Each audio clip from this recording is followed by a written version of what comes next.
Bienvenidos sean a este video en el que un equipo de alumnos de la Facultad de Ciencias Químico-Biológicas les hablará sobre balantidiasis. No cabe duda que en el último siglo la medicina ha alcanzado un nivel tan alto que nos ofrece un futuro más esperanzador al tratamiento de las enfermedades. El descubrimiento de nuevos antibióticos, la formulación de nuevas vacunas y la expansión de medicamentos en el mercado han ayudado a extender la esperanza de vida, algo que en siglos pasados era considerado simplemente un sueño. Sin embargo, no todo es bueno. Si bien la medicina y los tratamientos evolucionan rápidamente, la aparición de nuevos patógenos y la resistencia a los ya existentes ante los medicamentos también avanza a pasos muy acelerados. Un tema que debe ser considerado como importante y ser un punto de atención hacia toda la comunidad son las infecciones causadas por los parásitos. Al ser tan frecuentes, muchas veces no les prestamos atención o la importancia que merecen, ya que estas causan un gasto sumamente grande ante su diagnóstico y tratamiento. Se ha calculado que se gasta hasta $22.657 millones anualmente al tratar la parasitosis alrededor del mundo.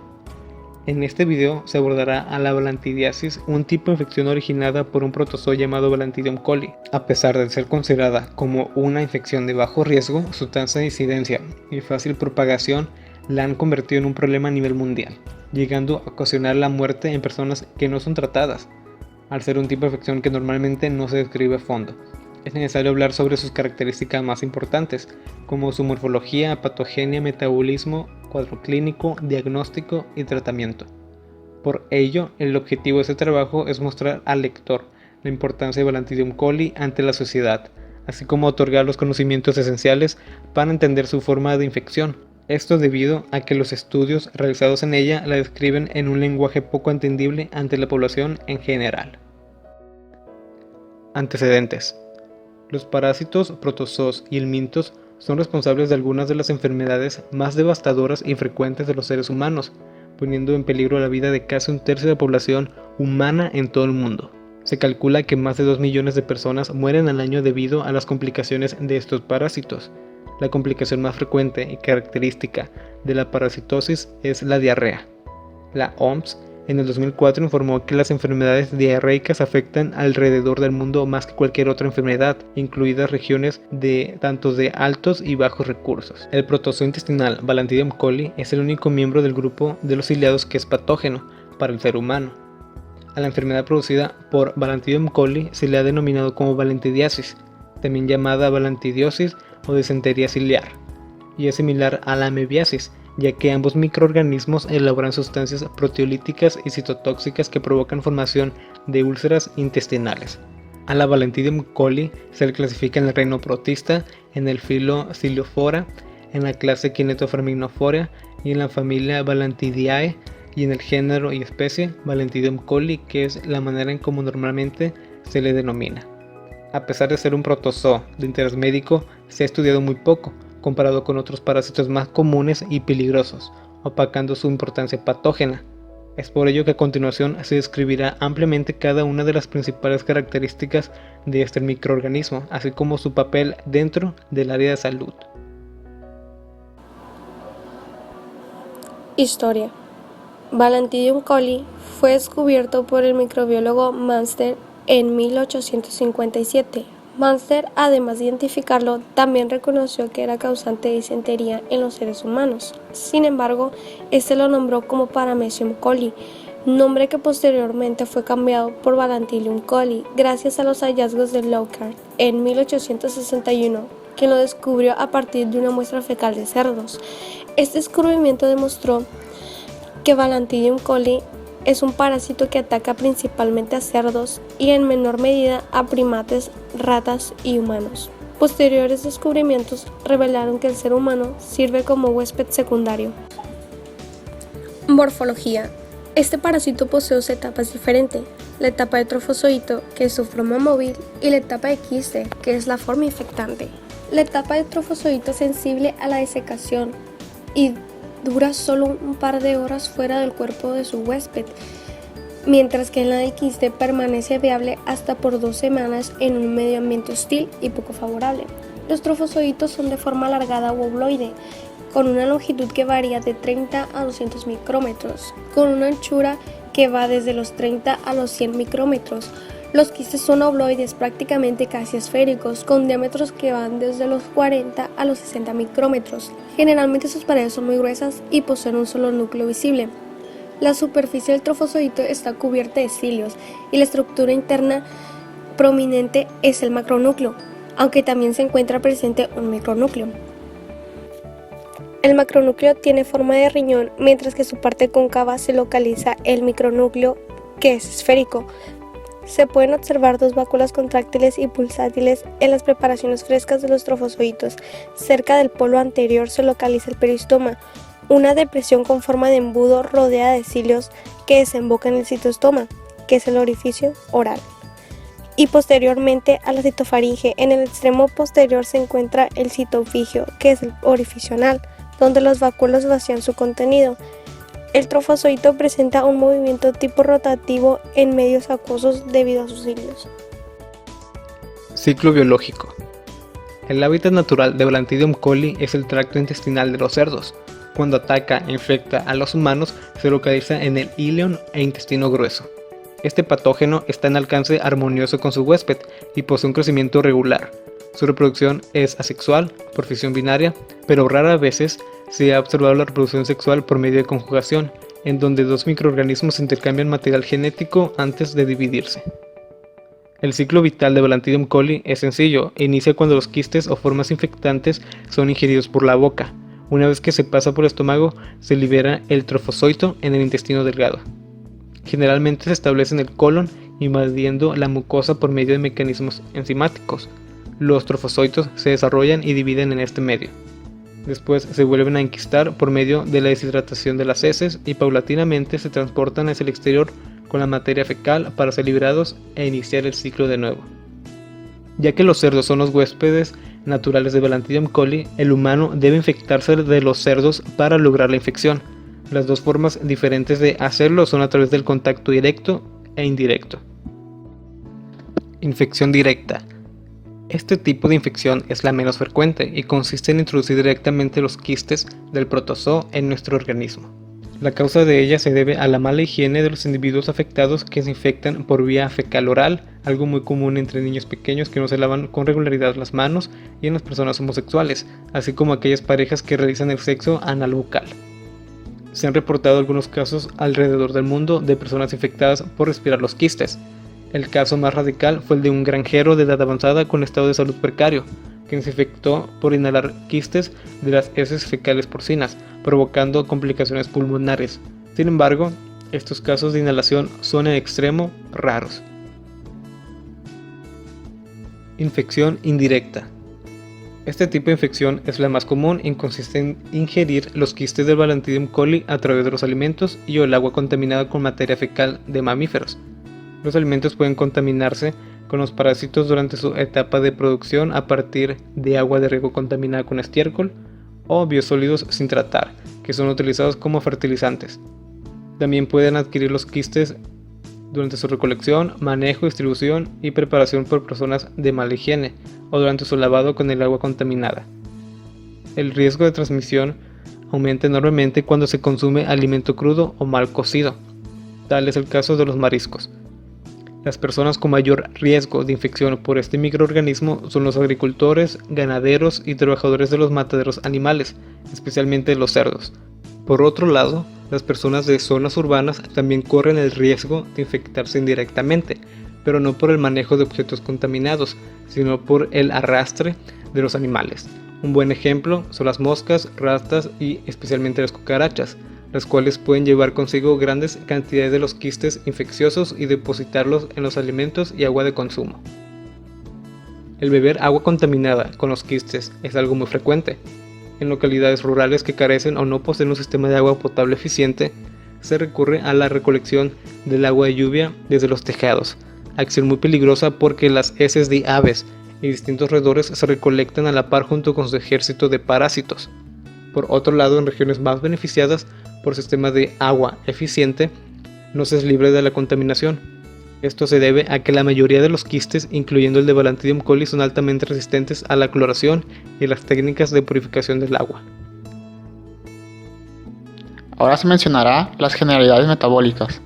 A pesar de que la colonización de Bacterium coli en el colon suele ser no invasiva y asintomática, puede ocasionar diarrea aguda o crónica cuando penetra la mucosa.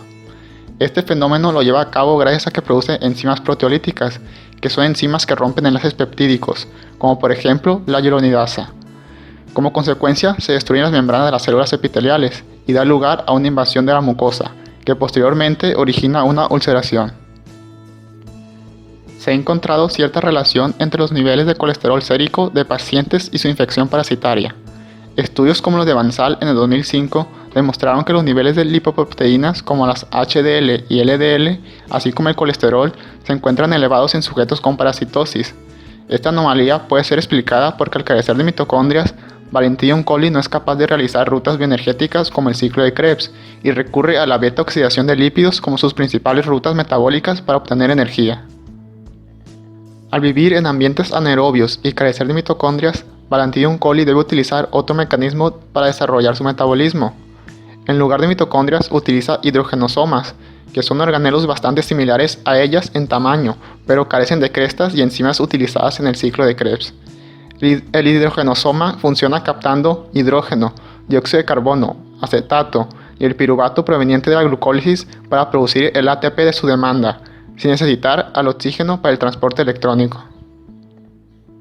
Otro organelo importante para la supervivencia de Bacterium coli son los peroxisomas, vesículas que producen la enzima peroxidasa. Esta enzima proporciona protección al microorganismo cuando se encuentra en presencia de compuestos altamente oxidantes, tales como el peróxido de hidrógeno. Posteriormente lo descomponen en hidrógeno y oxígeno con la ayuda de la enzima catalasa, dejando en claro que los peroxisomas contribuyen a mantener la homeostasis celular. A pesar de que la mayor parte de la energía se obtiene de los lípidos, Bacterium coli también almacena en vesículas diversas moléculas de almidón como reserva para ser utilizadas cuando los nutrientes sean escasos. Esto explica por qué Schuster, en su trabajo de 2008, encontró un gran número de enzimas glucolíticas que participan en el metabolismo de carbohidratos, tales como las fosfatasas. Ahora se hablará sobre la patogenia y anatomía patológica. Una vez que Bacterium coli ha perforado la mucosa intestinal, inicia a producir úlceras y a formar abscesos. Beininger nos dice que existen tres presentaciones clínicas para la balantidiasis. La primera es la forma asintomática, que es la más común. La segunda es una forma crónica, sintomática, que alterna diarrea y estreñimiento. Y la tercera es una forma aguda con deshidratación severa y pérdida de peso. Bacterium coli es considerado como un patógeno oportunista porque ataca a individuos con estados inmunológicos deficientes o inmunocomprometidos, tales como sujetos con VIH-Sida. Como resultado de la perforación de la mucosa, se pueden producir hemorragias e infecciones bacterianas secundarias por bacterias de la microbiota intestinal. Ocasionalmente, los organismos también pueden infectar al intestino delgado, apéndice, vagina, útero y vejiga, y en ocasiones muy extrañas también al hígado y pulmones. Cuando el microorganismo sale del intestino y ataca a otro órgano y o tejido, entonces se habla de una balantidiasis extraintestinal. Kapur, en su artículo de 2016, dice que las infecciones uterinas, vaginitis y cistitis, que es la inflamación de la vejiga, pueden explicarse debido a la cercanía del ano con la zona genital, donde las heces contaminadas con el microorganismo pueden fácilmente trasladarse por los pliegues anales y ocasionar la infección. Respecto a la balantidiasis pulmonar, esta puede provocar una enfermedad parecida a la neumonía. En el hígado crea abscesos muy parecidos a los que provoca una infección por la ameba entamoeba histolítica, por eso se suele confundir el diagnóstico. El Madawi y Pouget encontraron descamación en las células epiteliales e infiltrados durante los exámenes histopatológicos, diciendo que si no se trata de la infección o perforación del colon, se puede llegar a presentar infecciones muy graves e incluso la muerte del paciente. Epidemiología. La balantidiasis es de carácter cosmopolita. Las infecciones se han reportado en todo el mundo, pero siguen siendo un fenómeno poco frecuente en países industrializados o desarrollados. Se han presentado algunas excepciones en países como Suecia, Finlandia y Rusia, donde se presentan diversas infecciones por este parásito. Bacterium coli prevalece en las regiones tropicales y subtropicales, especialmente en regiones del sureste asiático y el Pacífico occidental y en América Latina. Aunque este microorganismo es considerado como un patógeno de baja virulencia, se estima que la prevalencia es mundial, del 0.02 al 1% de toda la población, El país con más número de infecciones es Nueva Guinea, que se cree que el 28% de todos los criadores de cerdo la contienen. Si bien la prevalencia entre los humanos en el mundo es de aproximadamente el 1%, la de los cerdos puede llegar a ser tan alta como el 100% en diversas regiones. Su amplia distribución es principalmente por la cercanía que tiene el hombre y el cerdo, su hospedador primario. Alrededor del mundo se crían a los porcinos para consumo humano, siendo los países de crianza donde la infección se presenta con mayor frecuencia. Sin embargo, algunos países musulmanes, como Arabia Saudita, no crían cerdos por motivos religiosos y contienen una incidencia considerable de balantidiasis. Esto se puede explicar porque existe una buena cercanía con babuinos, jabalíes y camellos, animales que también sirven como hospedadores no oficiales del parásito. A pesar de que la balantidiasis extraintestinal es poco frecuente, se han reportado casos a nivel mundial. Un ejemplo fue el de un individuo masculino de 48 años que se infectó por balantidiosis hepática en la India, siendo el primer caso reportado en el país hindú de Balantidium coli en el hígado. El mayor brote de balantidiasis que se ha reportado en la historia ocurrió en la isla de Truk, una de las islas de Carolina del Pacífico Occidental, en 1971. Este brote se debió a la raíz de un tifón que destruyó viviendas y sistemas de agua potable, forzando a la población a beber agua recogida de las lluvias, la cual estaba contaminada por heces de cerdos. El total de infectados de balantidiosis fue de 110, aunque se desconoce cuántos de ellos murieron por esta razón, ya que también presentan otras infecciones parasitarias a la vez. En México, la infección por Balantidium coli no es la excepción. En un estudio realizado, se encontraron registros de balantidiasis en 19 de los 32 estados, infectados no solo a los humanos y cerdos, sino también a otros animales domésticos y salvajes, tales como primates, caballos y pequeños roedores. Esto puede ser explicado debido a que en México posee las condiciones geográficas y climáticas que el parásito necesita, ya que se encuentra en una ubicación cálida, húmeda y con regiones tanto tropicales como subtropicales.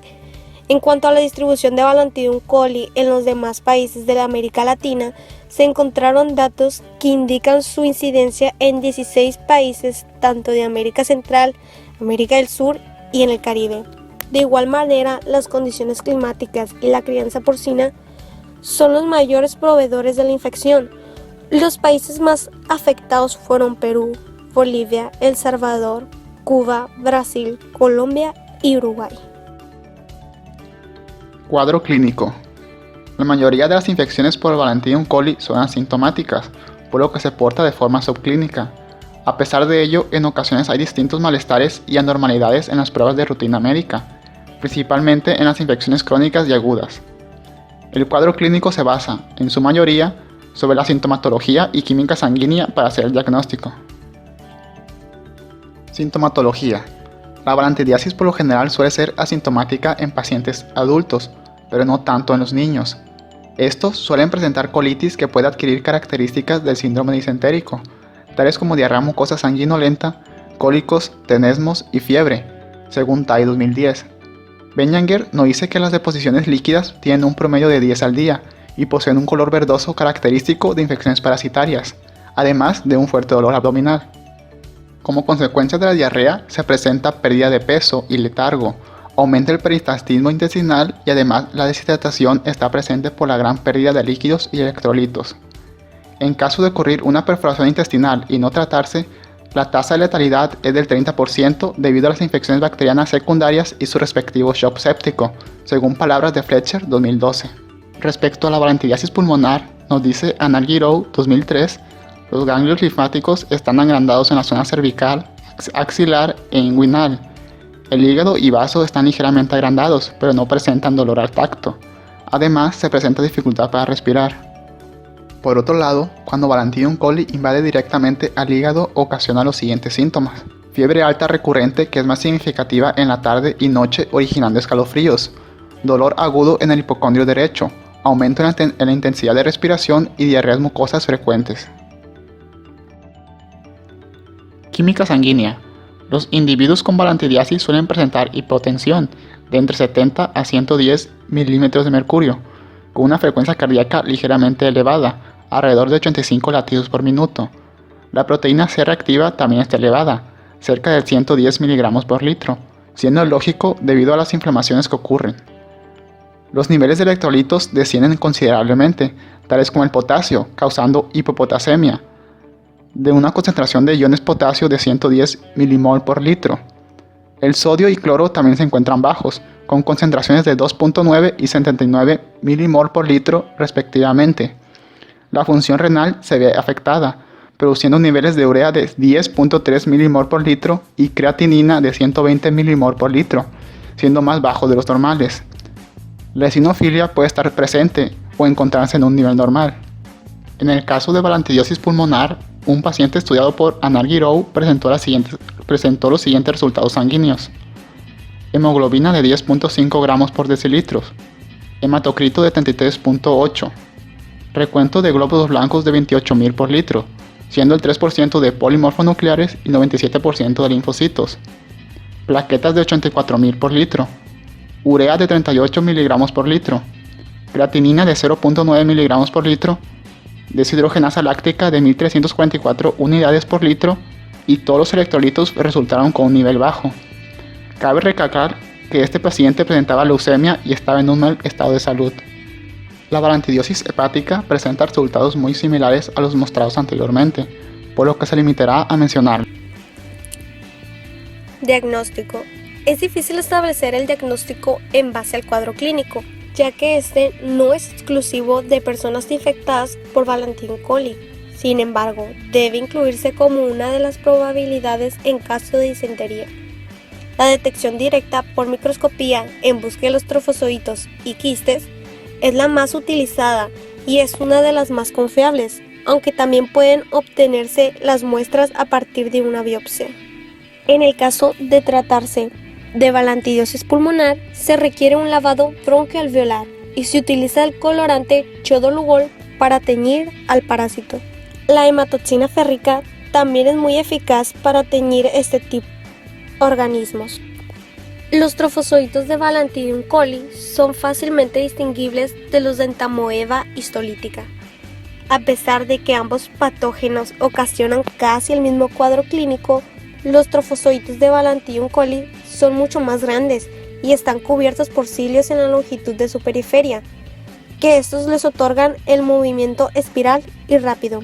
Por otra parte, los de Entamoeba histolítica son más pequeños y carecen de cilios. En lugar de ellos, poseen pseudópodos. Debe quedar claro que la forma de trofozoito solo aparece en las heces líquidas o semiformadas, durante las diarreas agudas, en las diarreas crónicas y en las heces formadas solo se encuentran sus quistes. En muchas ocasiones es necesario deshacerse de materia fecal y purificar a los microorganismos antes de su examen por microscopía. En la actualidad se utilizan dos métodos diferentes, el método de flotación y el de sedimentación. Este último, el método de sedimentación, consiste en diluir la muestra en una solución tapón, compuesta por acetato de sodio, ácido acético y agua destilada, para posteriormente homogeneizarse y llevarse a centrífuga. Una vez separadas las fases, se desecha el sobrenadante y el precipitado es el que se examina bajo el microscopio. Por otro lado, en el método de flotación, se utiliza una solución que normalmente es de sulfato de zinc y agua, para hacer precipitar la materia orgánica y que los microorganismos queden flotando en la superficie. Este método suele ser el más eficaz en cuanto al aislamiento de parásitos, pero daña considerablemente a los quistes. En ocasiones se suele jugar un poco con los métodos, esto porque el uso simultáneo de diferentes técnicas con diferentes fundamentos aumenta la precisión en el diagnóstico. Si bien existen distintos métodos para hacer el diagnóstico de balantidiasis, la detección por PCR es la más acertada de todas y la que nos brinda los datos más específicos del organismo. Este procedimiento es ampliamente utilizado no solo para este diagnóstico, sino también para la mayoría de las infecciones por patógenos, ya sean bacterias, hongos, protozoos, etc. Sin embargo, no en todos los laboratorios se cuenta con el equipo necesario para realizarla. por lo que exámenes microscópicos bastan. La búsqueda de antígenos también es una técnica muy sensible pero ineficaz, porque puede haber reacción cruzada con otros microorganismos. Cuando Balantidium coli ataca los pulmones, los exámenes radiológicos son de bastante ayuda. Nos muestran la presencia de infiltrados intersticiales, difusos y bilaterales, características claves en el diagnóstico. Tratamiento. Hoy en día existen varios tipos de fármacos utilizados para tratar la balantidiasis. En la década de 1950, cuando aún no existían medicamentos o eran poco efectivos, la balantidiosis llegaba a tener una tasa de mortalidad del 30%. Las tetraciclinas y el metronidazol son los tratamientos de elección para humanos contra Balantidium coli, y sus regímenes de dosificación y duración varían ampliamente dependiendo del nivel de la enfermedad y la cantidad de agentes infecciosos. En el caso de usarse el metronidazol, el tratamiento típico es de 750 miligramos 3 veces al día durante 5 días. Por otro lado, al usarse la tetraciclina, se dosifica en 500 miligramos 4 veces al día durante 10 días. Existen otros tipos de medicamentos que son efectivos, tales como el yodoquinol, el cual se administra en 650 miligramos 3 veces al día durante 20 días, por lo que se convierte en un medicamento de larga administración y por lo tanto es un poco más caro comparado con el metronidazol y la tetraciclina. Otro medicamento que actualmente está en proceso de sacarse al mercado para uso humano es el sulfato de paramomicina, el cual solo se administra por 7 días en una única toma diaria, ya que no se reporta ningún efecto secundario hematológico en los primates de experimentación. Este puede sustituir al metronidazol por ser tan barato y efectivo. Mecanismo de acción. Los primeros estudios sobre el modo de acción del metronidazol indicaron que el paso clave radica en el potencial de la pareja redox del fármaco y la proteína de transferencia de electrones, tales como la ferredoxina. El potencial redox alcanza los menos 450 milivoltios. Estos bajo potenciales solo se encuentran en los microorganismos anaerobios, por lo tanto, este es selectivo. El alto grado de reducción se encuentra en la reacción fosforoclástica del piruvato. Se ha encontrado mucha evidencia que indica que el principal sitio de acción del metronidazol es el ADN, causando su degradación. Comienza destruyendo la viscosidad de compactación y posteriormente rompe el esqueleto fosfodiéster, es decir, causa una ruptura en la hebra. Se ha documentado que no solo el metronidazol funciona de esta manera, sino también todos los antiparasitarios pertenecientes a su familia, los nitroimidazoles. Gracias a su grupo nitro, son capaces no solo de adherirse e inhibir la síntesis de ADN, sino que generan muchos radicales libres y hacen descender el potencial celular, mecanismo que anteriormente se mencionó. Quizá una de las mejores ventajas del metronidazol es que solo se activa al entrar a la célula aerobia, haciendo que además de ser selectivo, también sea estable dentro del organismo que lo consume. Las tetraciclinas actúan bloqueando la síntesis de proteínas en el momento de la elongación de la cadena, uniéndose a las unidades 30S del ribosoma.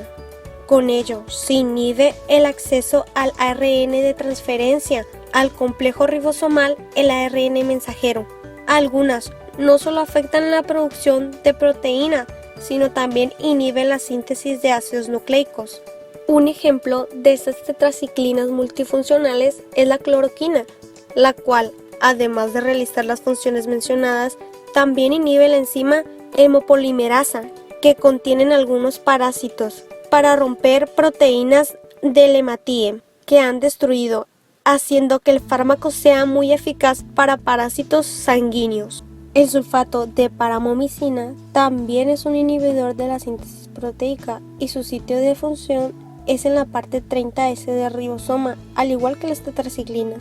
Sin embargo, este presenta un alto grado de bactericida, destruyendo algunas bacterias de la microbiota intestinal, provocando leves diarreas.